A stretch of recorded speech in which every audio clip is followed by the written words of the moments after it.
Ini ada buku Wycliffe itu Pak Fadli, saya baca itu.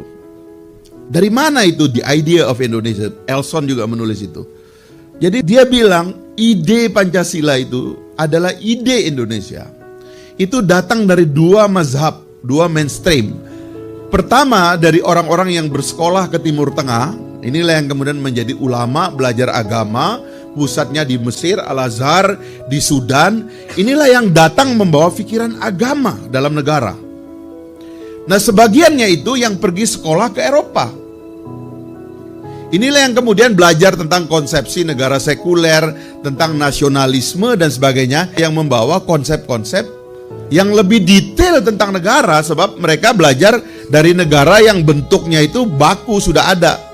Kita ambil ringkas, pada saat terjadinya perdebatan di BPUPKI dan seterusnya itu, orang-orang yang berdebat ini sebenarnya memiliki kualifikasi dari dua mainstream itu tadi.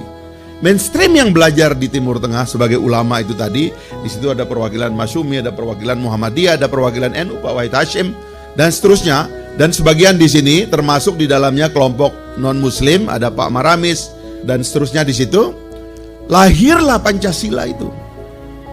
Dalam dinamika formatnya seperti apapun, tapi dia begitu menjadi 5 pasal ini dan disusun seperti sekarang. Ketuhanan yang Maha Esa, kemanusiaan yang adil dan beradab, persatuan Indonesia, permusyawaratan dan keadilan sosial itu, ini oleh para ulama diterjemahkan sebagai maqasidus syariah. Mereka yang pergi ke Timur Tengah ini sebenarnya mencari apa tujuan agama. Lalu mereka yang pergi ke Eropa ini kira-kira mencari apa tujuan negara. Dan rupanya di Indonesia ini tujuan agama dan tujuan negara itu bisa digabung rupanya. Gabungnya itu menjadi Pancasila.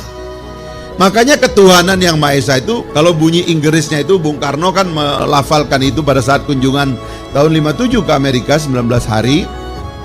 Bung Karno menghafal ini, memberitahu kepada anggota Kongres Amerika, apa itu Pancasila, dia bilang. Banyak anggota Kongres Amerika bertanya, why is your country, dengan begitu banyak perbedaan, ribuan suku, ribuan bahasa, ribuan pulau, can come to a nation. Dia cerita karena kami semua, dia bilang, sampai pada satu kesimpulan yang disebut dengan Pancasila, kata Bung Karno. 5 pillars. Nomor 1 dia bilang believe in God. Begitu dia bilang believe in God itu, dalam suasana anti komunis kan waktu itu tepuk tangannya luar biasa anggota Kongres. Standing applause. Kemudian dia bilang humanity. Ketiga kemudian dia bilang unity. Kemudian keempat demokrasi. Dan yang kelima dia bilang social justice. Wah itu orang luar biasa senangnya. Tetapi kalau kita cari nama Islamnya, ketuhanan yang Maha Esa itu namanya Hifzuddin. Itu maqasidus syariah, itu tujuan agama. Jadi ada hifzul nafas, ada hifzul aql, hifzul mal dan sebagainya, itu semua tujuan agama itu rupanya juga adalah tujuan Pancasila. Karena itu Pancasila itu dengan agama itu nggak bisa dibantah, itu kuat sekali.